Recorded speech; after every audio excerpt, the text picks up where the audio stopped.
Hey everybody, I'm Clifford Semi, the Pop Song Professor, and welcome to my channel where we make song lyrics explained. And today we're talking about Choker by 21 Pilots. New song and music video. It's crazy, it's surreal, there's a tiny dragon, there's a net gun, there's so much, and we've got to explain all of it. So let's hop into it. In verse 1, I don't bother anyone, nervous when I stand. And this seems to be this like character that Tyler is developing in the song. It doesn't, I mean, maybe it's accurate to him too. He's talked about being nervous in the past in interviews and stuff. But this is interesting because if you watch him perform in music videos and, you know, other types of things, right? He's always like very confident and he's making these hand gestures and he's very in the camera's face, right? In this one, he kind of like recedes into himself and he looks real nervous and scared. And so I think this, I don't bother anyone, nervous where I stand, he's just like, he's basically being shy.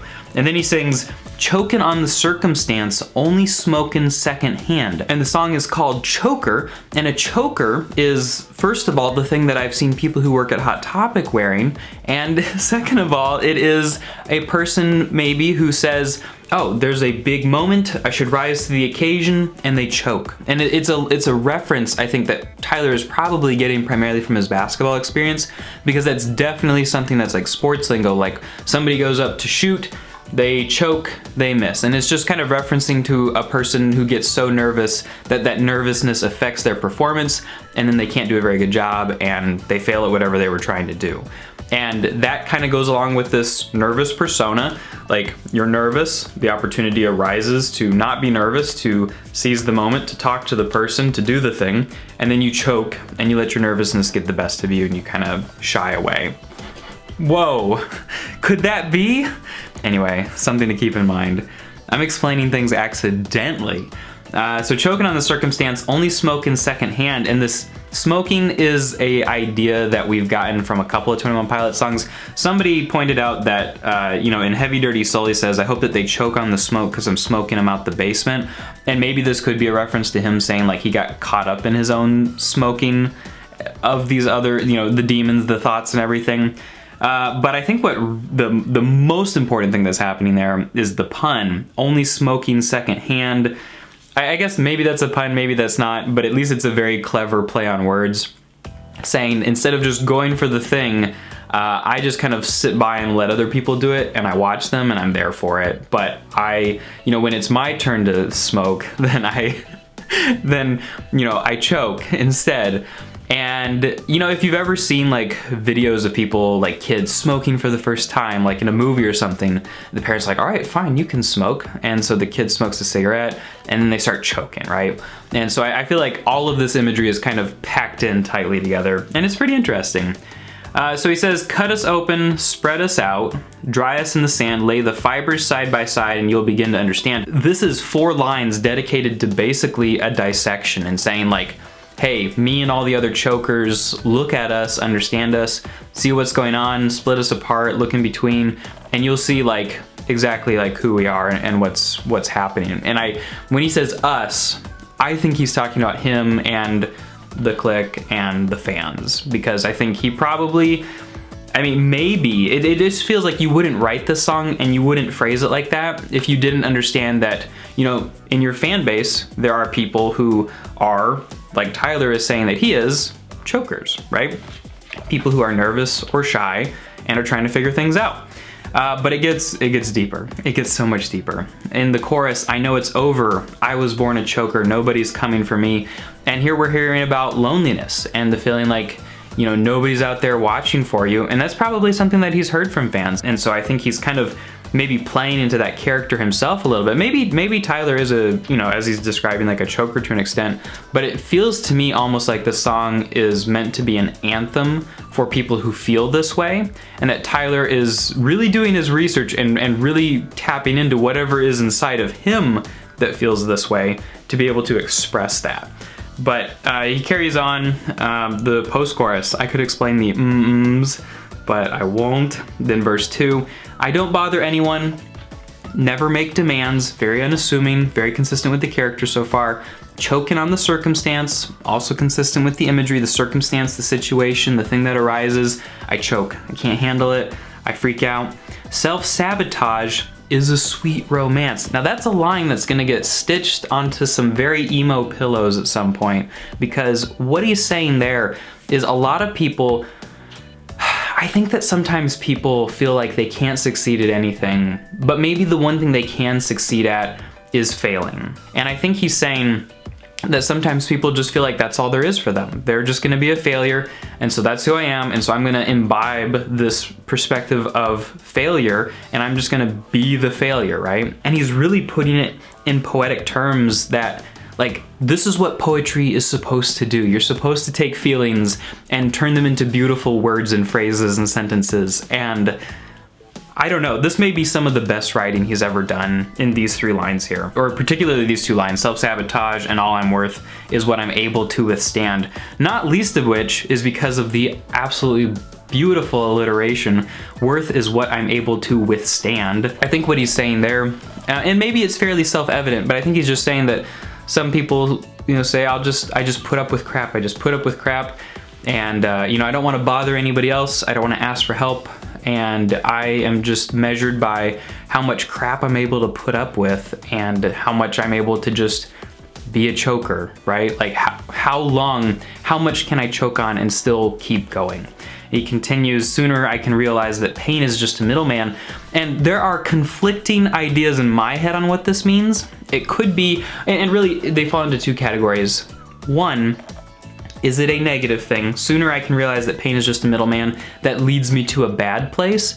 But I kind of feel like this is the first hint of positivity, because so far the song has been very negative, but it's gonna sort of raise a little bit, and I theorize that this is just a hint of good things to come. Sooner I can realize that pain is just a middleman. It's not the place you end, it's not the point, it's not supposed to be your sweet romance, it's supposed to be something that leads to strength and to growing. And you know, there's that phrase, what doesn't kill you makes you stronger. That is 100% not true, but it's maybe something of that same ethos where it's, pain is not the point. Pain is something that we endure, something that we go through in the middle as we're moving towards something new. But he continues on into the bridge. I see no volunteers to co-sign on my fears, so we're back to a very negative place. I'll sign on the line. I'll sign on the line seems to me the character is sort of like stepping up, you know, and saying, look, I'm alone, but I'm gonna do it. I'm done choking, I'll sign on the line. Alone, you're gonna change my circumstance, and I know I need to move right now. And again, that's him saying, let's go, let's do this. I'm ready to stop choking and take control. You're gonna change my circumstance. Who is he talking to? That is the single biggest mystery of this whole song. You're gonna change my circumstance. Is he talking to family? He's been talking all this big game about how he's all alone. To be fair, it could be him talking about how he feels all alone. So could it be family? Could it be Josh? The moment when he sings this line in the music video, Josh is all of a sudden being a little bit nicer. So it could be that, but Josh isn't really his friend in the music video, so what's going on there? Actually, the dog is more his friend in the music video than Josh is. But it could be God, it could be other friends. What's going on? This is the biggest mystery of this song for me. He continues on into verse 3, and a lot of people have been saying how this reminds them of a regional at best, or a vessel, or maybe even self-titled a little bit as far as the rapping goes. But there are 2 big differences. Number 1, it's not as like quick. All right, so a lot of, actually 3 things. The images don't come as thick and fast as regional at best raps did. The song itself, like the tempo, he would rap so much faster in most of those. He's really gotten comfortable just sort of slowing down and saying what he has to say and like working through it very slowly. And the 3rd difference is that he does this thing in here where it's like he has multiple voices singing it. So if you listen to the end of each line, one voice, Tyler, will be singing it, and then Tyler's second voice will be singing it. And so it's like he's imbibing those older styles a little bit, but he's still putting his current twist and his current like development as an artist into it, which is, you know, pretty interesting. But there's this whole big image here, like a little splinter buried in your skin. Someone else can carve it out, but when you've got the pin, it hurts a little less, and you can push it further in. You know, somebody else can carve it out. What does that remind you of? That reminds you of she's the tear in my heart. It reminds you of tearing your heart. Like, she's a carver with a knife, right? Like somebody who painfully helps you to become a better person. So somebody else could carve it out. You could become, you know, the better person and work on this thing and have that accountability to somebody else and somebody who pushes you to be a better version of yourself. But when you've got the pin and it's just you by yourself, it hurts a little less. You don't have to like, and I think that's true, right? Like, it's way worse to have somebody else take your splinter out than it is to have you do it. And you can even push it further in where he starts to have, again, slips into this self-sabotage sweet romance. You could even push it further in. Self-sabotage, sweet romance. Like, it's a thought there, right? And then he continues, when your body's screaming out, trust your mind's listening. This is another big question for me. When you feel that pain, your mind is listening, it's learning stuff. You are changing and growing as a person, and maybe in good ways, maybe in bad ways, but mind and body are connected. Then he gets into another simile, like a silhouette that you can barely see as a shadow cast upon the ground where you'll eventually lay forever, but the day goes on, the sun moves behind you, you get taller, bolder, stronger, and the rear view only blinds you. And this seems to be him ending on a positive note, which is kind of a surprise for this whole song, right? A shadow cast upon the ground where you'll eventually lay forever. So if the sun is behind you, there's the shadow. Eventually you'll be dead. That's cool. You'll be laying on the ground like your shadow is. But the day goes on, the sun moves behind you. You get taller, bolder, stronger. And then looking back at where you came from only blinds you. You can't really see it. You grow, you develop, you move on. And it's interesting, this whole song ends on this wonderful positive note, which is really, really cool. Or at least that's what I think is going on. I think it's ending on a positive note. If I had to summarize this whole song in just a few words, I would say that it's Tyler imbibing a character that he, you know, may have personal connections to. He probably has a little bit, but he's imbibing this character and showing this transition of growth. For somebody who realizes, hey, I feel alone, but I've got to step up here. Now, this character never really says anything about, you know, connecting with other people, kind of like thinks about that option, but doesn't really go into that mode just yet. But they do decide, hey, I am going to drop this nonsense about self-sabotage and the sweet romance. Like, I'm gonna, you know, even if there's not somebody else to dig my splinter out, like, I'm gonna give it a shot and I'm gonna try to move forward, sign on the line. And I think that that's a pretty cool thing to hear, right? Like, it's this character sketch of somebody who Tyler has probably met and interacted with a lot. So yeah, very cool song, excited for more. I'll be honest, still thinking about that music video, and I'd love to hear your guys' thoughts on it down below. I'll use your comments in my explanation of the music video to come soon.